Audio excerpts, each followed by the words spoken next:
Can you see my screen, bro? Yes, yes, I can see your screen.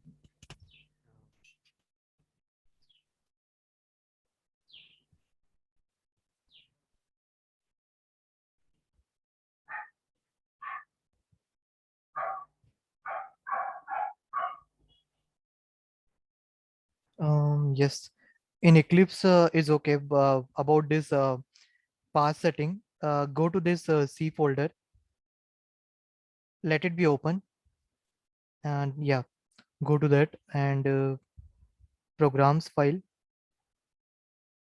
Yeah, Java. Click on Java, JDK, bin. Yes, copy this path, whole path. Yes. Now, uh, go to the desktop, get desktop screen. Yes. Click on this PC, right click on this PC, properties,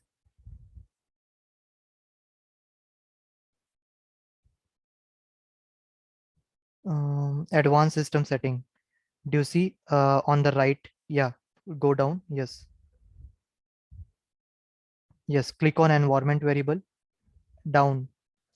Yeah. Yes. Click on new path. Yes.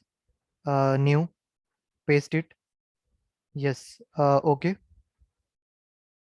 And click, no, click on environment variable, click on new. Yeah. Write capital Java underscore home and add a path, enter down. Yes. Paste. Yeah. Click on OK. Yeah. Now do OK. Okay. Now open the command prompt. Type Java C. Okay. Now type echo Java home.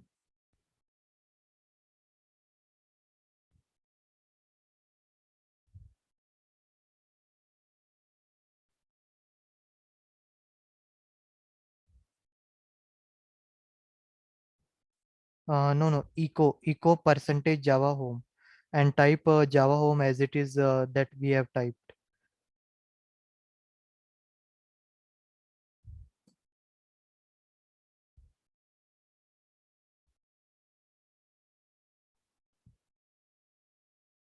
No, percentage Java home and close it also. Close with percentage symbol. Use arrow page up button whenever you wanted to run the same command. Page up button when you type. Yeah. Close it with percentage symbol. Enter. Yeah. Okay. Now it's done, right? You have installed it. Okay. Wait. Let me check. Now what you can do. Just open a notepad. Okay. Just 1 minute. I'm just sending you the code.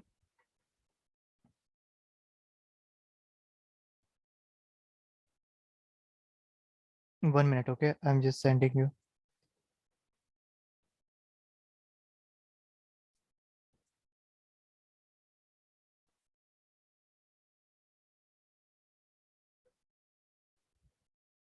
I'm typing. Wait.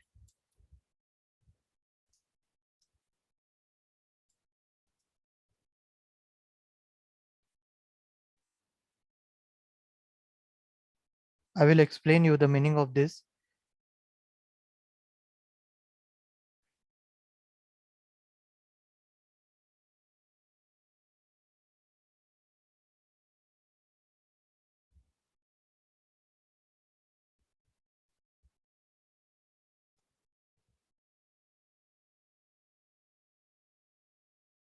Yes.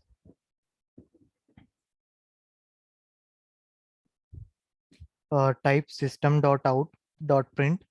It is for printing the content, whatever you want. Write in a double quotes, correct?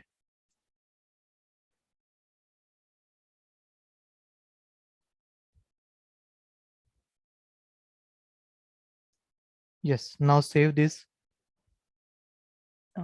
Yeah, save it anywhere.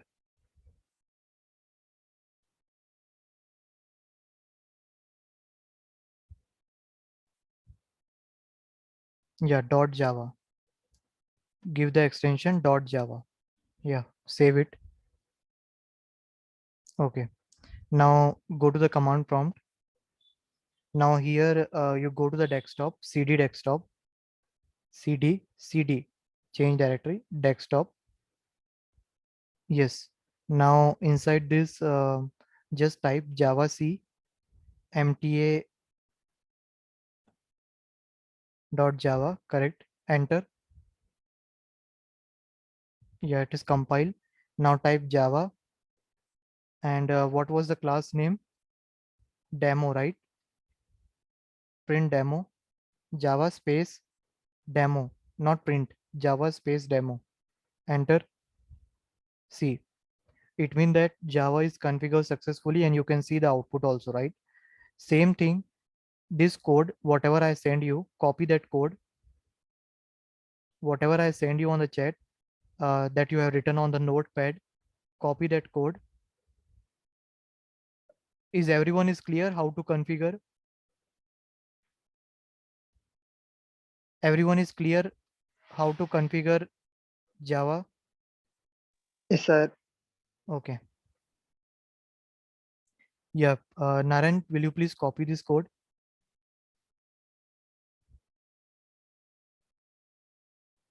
Yes.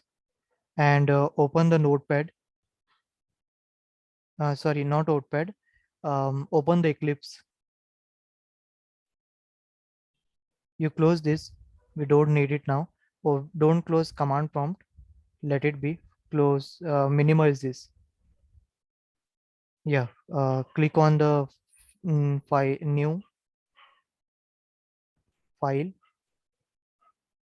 new Java project,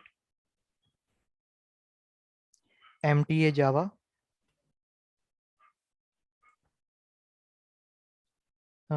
Finish.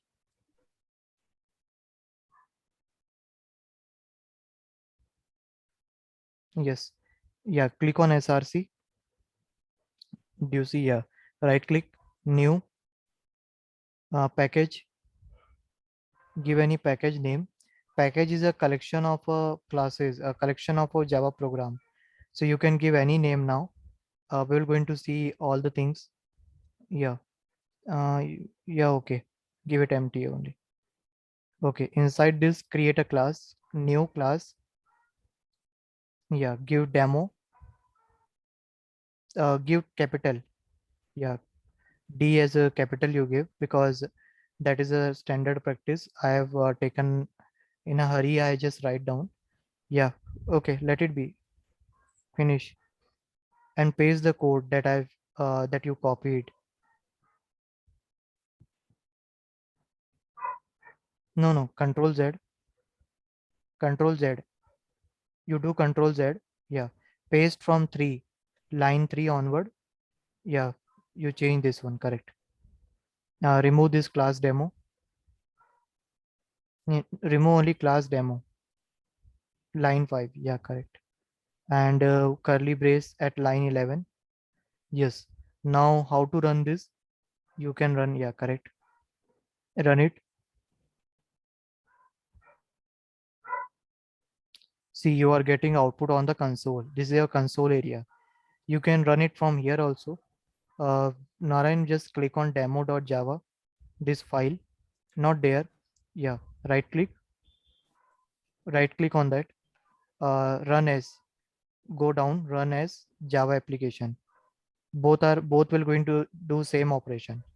Either you can run from this green button or you can run from this green button. So I hope everyone, are you clear about how to run the Java program in Eclipse and in the Notepad also? Earlier days when the IDE was not there, IDE means just like Eclipse and I think somebody says on previous class IntelliJ and VS Code, right? So this was not there in earlier days. So people were developing on this Notepad. So you should have a knowledge of the notepad also. That's why I have told you. Nowadays we are working in this IDE only because it save times and it suggests us while error also. It help us to resolve error, manage the project. But in notepad it's very difficult to manage the project, right? You can't create a package. So that's the reason this IDE was developed. So now here, what is the structure of program? Structure of program is you will have a package name, class name. Okay, class name means a class is a collection of an object, that is your variable, or a method. Method means what? A function, just like main. So this main function is working on a variable. So what we call as a class, class is a collection of a method, variable, or object. And object is what?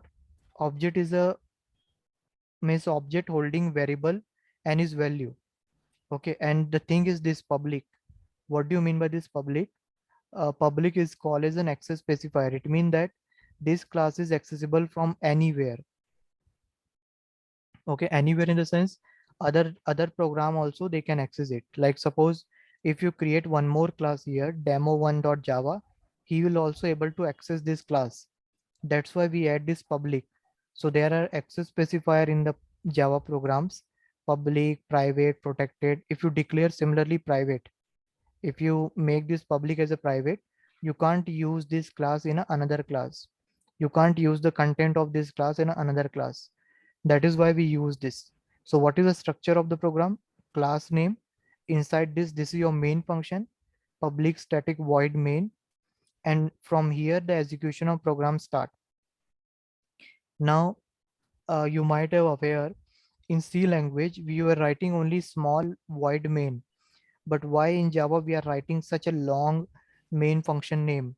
Public static void main string argument, right? The reason is here, this public will be your access specifier. Static tells you whatever you declare inside the class will be belong to this class itself. Static means whatever method variable that you declare it will be belong to demo class. Void means return type, which tells you that you are not returning anything. And main is a function name. And inside this string argument. This is used to accept command line argument.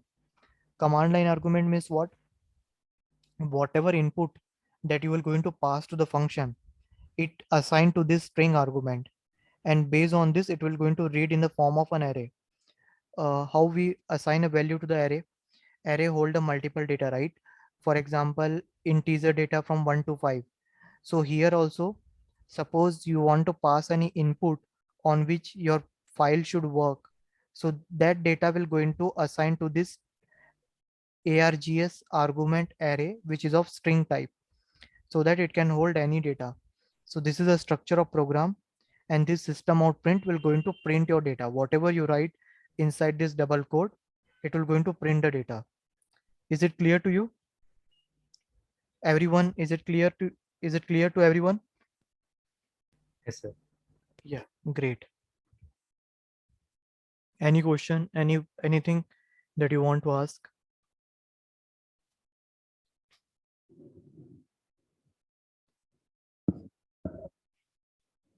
Okay, Narayan, you can stop sharing. Let me share my screen. Thank you, Narayan. Thank you.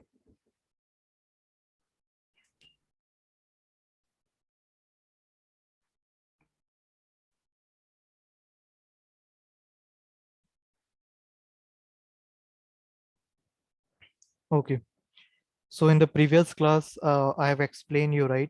In a previous class, we have done our configuration part. Okay. Now we will going to start our actual Java. Okay. And in actual Java, we have already seen the data type. Now you can practice from this question also. If you click on this question and exercise, you will get this kind of questions and you can able to solve it also. But right now, because right now we have not started, so you might be not able to answer it, but few of the question you can answer it. Like what are the 8 primitive data types supported by Java programming? Character string are represented by class dash, and you can see the answer also. Click on this answer. So it will going to show you. So what are the 8 primitive data type? Byte, short, int, long, float, double, boolean, character. Okay, so this was the question till now that we have covered. And the parameter means the value that matter is reading. So you can ignore rest question because we have not started that much, but this question you can get it idea. So you can practice such question from here, Java document, Oracle document. So let's start about the operator today. I have explained you the class structure, what actually the class is, right? So let's come to the operator. So inside this Java or any programming language, we have a multiple object, right? Multiple operator. Operator means that are doing perform some operations. If I say you, like C is equal to A plus B, right? So what is the B? What is plus here? Plus is your operator. Plus is your operator. And what about equal to? Equal to is also your operator. What is the name of that operator? Assignment operator.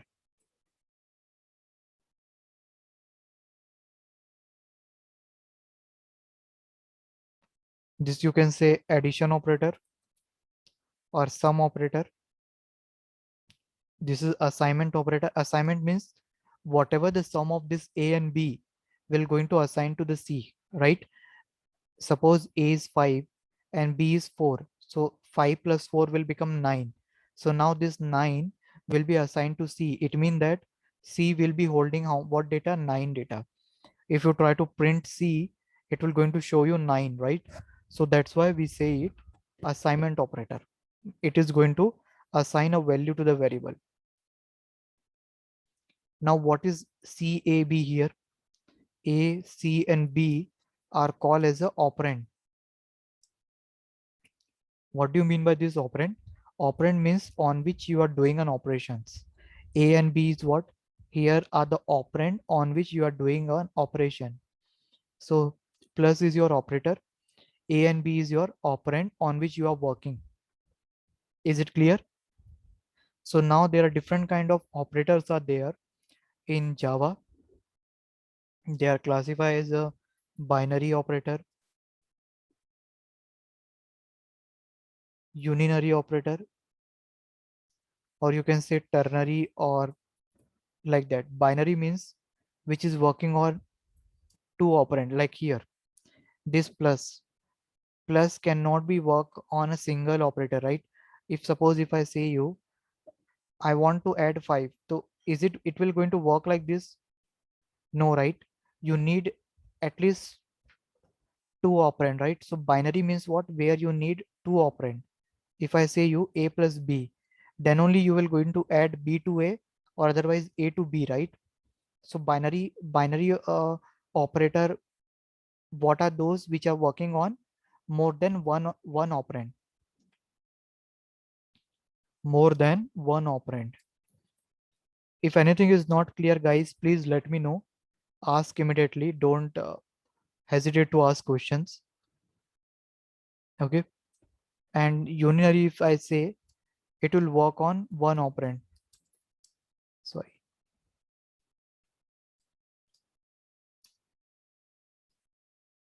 What are that? It will be like increment. Have you heard about it? Increment operator, decrement operator. Are you aware about it? Yes, bro. Okay. So what are those? Like plus, minus, minus, right? Sorry, I took underscore. Yeah. So this is working on one operand. That's why unary. And what about ternary, which are working on more than two operator? So there is a ternary operator, which is something like this. If A is greater than B, question mark, A is to B.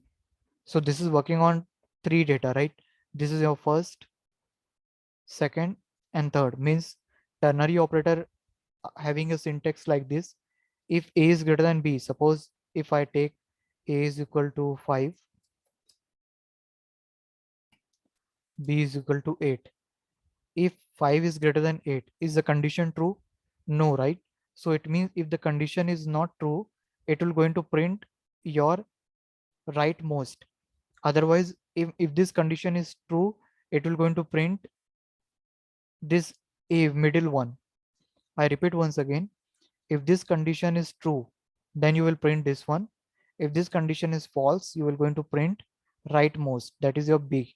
It means that if A is less than 5 is less than 8, condition is 5 is greater than 8, condition is false. It means that I will going to print what will be the output here, 8. Ternary operator, it means it will work on, it is similarly work on if condition like that, but here this question mark made it ternary operator and this A and B. So if based on this, whatever will be the answer of this, based on that you have to select or print this one. So this is about type of operator. Inside this there are different. Now what is your precedence? Okay, let me rub this. What is the precedence of an operator?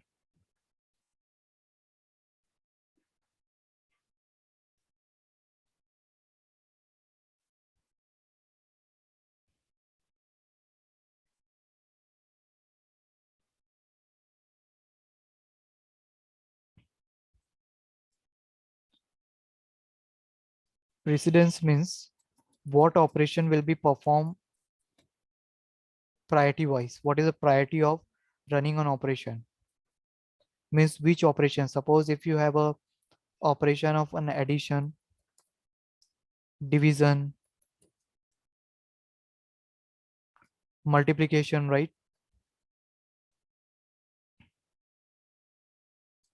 And subtraction, or there are multiple operation, right? It's not restricted to this itself. There are other operation like mod, log, relation operator, like less than, greater than. So which are having more, which is having more precedence.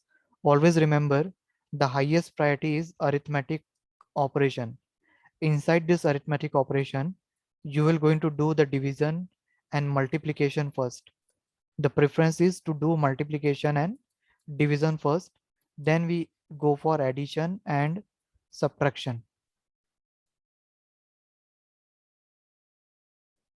Okay, so always the priority of arithmetic operation is more. You do division, multiplication first.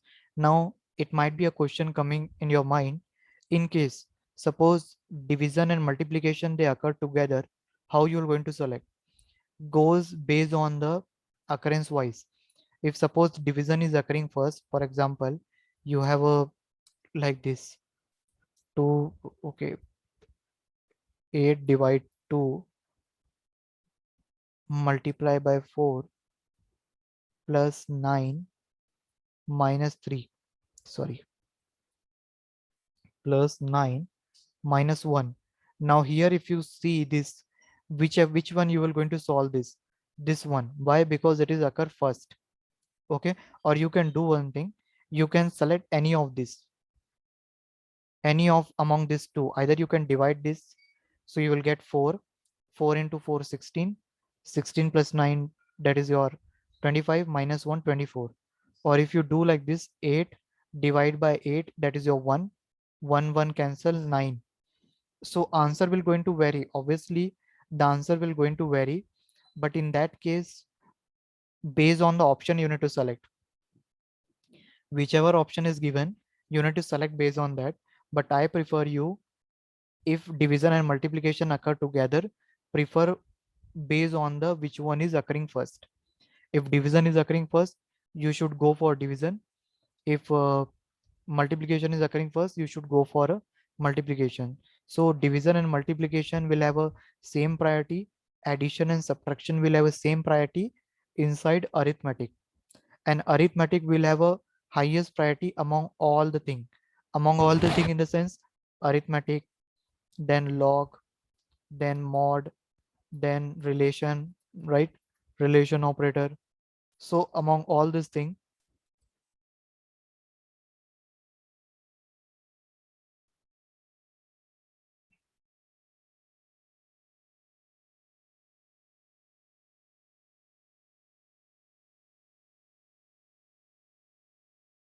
so among all this thing, arithmetic will have a more means highest precedence, and inside this arithmetic, division and multiplication will have a more precedence. So always goes in the like a flow, whichever is occurring first, you will follow that, and based on the option you select. This is also I will suggest you. Sometime you might get a question where you will get an means options different than what operation you are doing. So just see this option, whichever is nearer to it, you select that. So based on the option also, you need to solve. So this is the thing. First you will going to do division multiplication, then addition subtraction, then you will go for other operation like mod, relation operator. Relation operator means what kind of relation operator? Means greater than, less than, right? Not equal to, like this is. And mod means you already know it will going to give you remainder, right? So this is a precedence. Don't forget this precedence part. Many times we get confused, and it happens in the exam. Almost 3 to 4 question will come in this only. In exam you will get the question based on the precedence part. So don't leave it, focus on the precedence, solve the more question related to this precedence. And yeah, I forgot to add increment decrement, both they will also comes here only.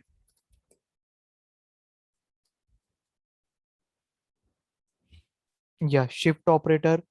So shift operator, what it will going to do, let me rub this.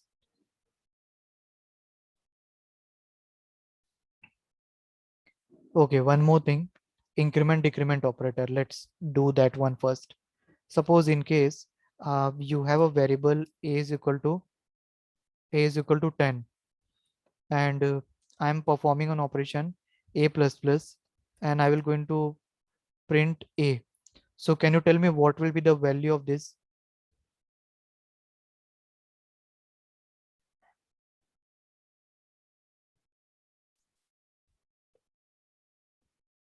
11. Okay, 1 minute.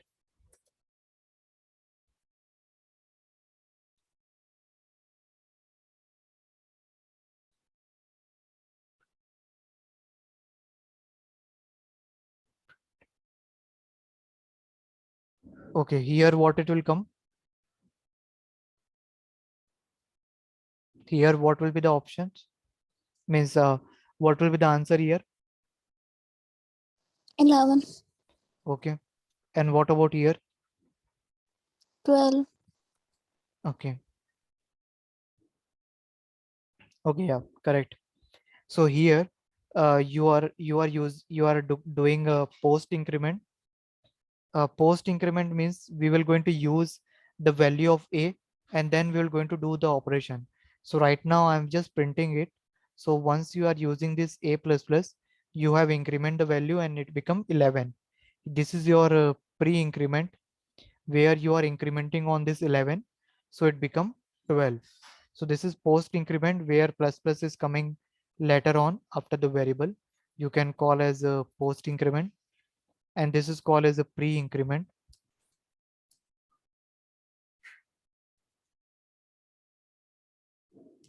Right?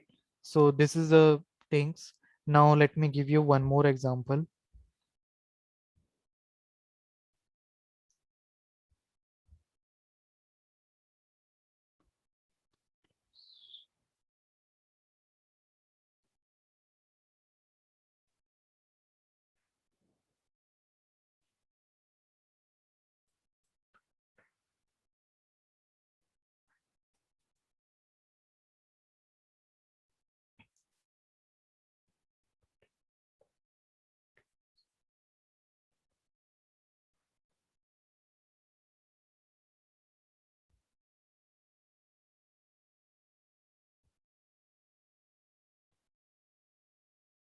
Now you tell me what will be the answer of this. Just think carefully how this the value of P and A will what will be the value of P and A.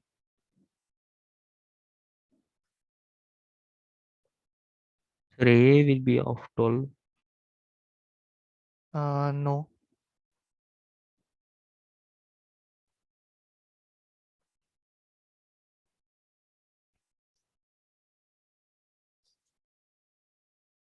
How A will be 12? You are doing you are doing operation on the P also on the A. So A will never be a 12. No, no, it's not an 11 also. See, let me tell you what actually this is.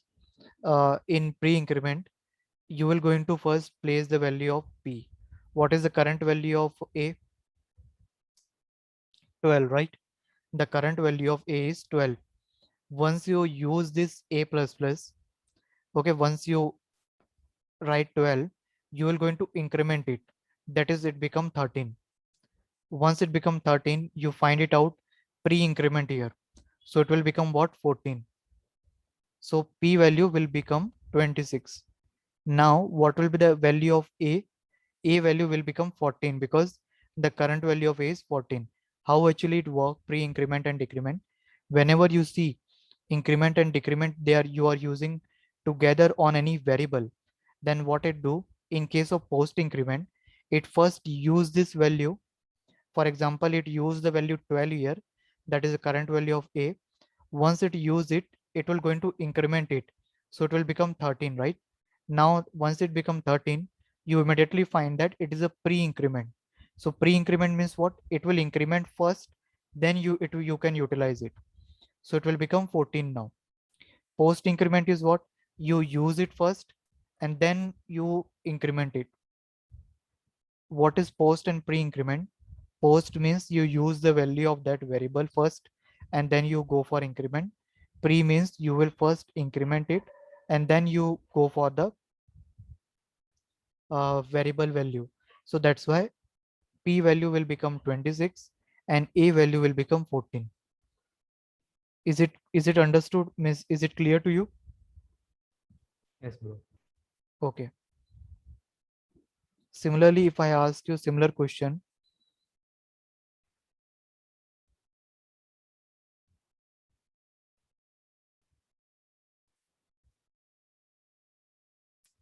now you tell me.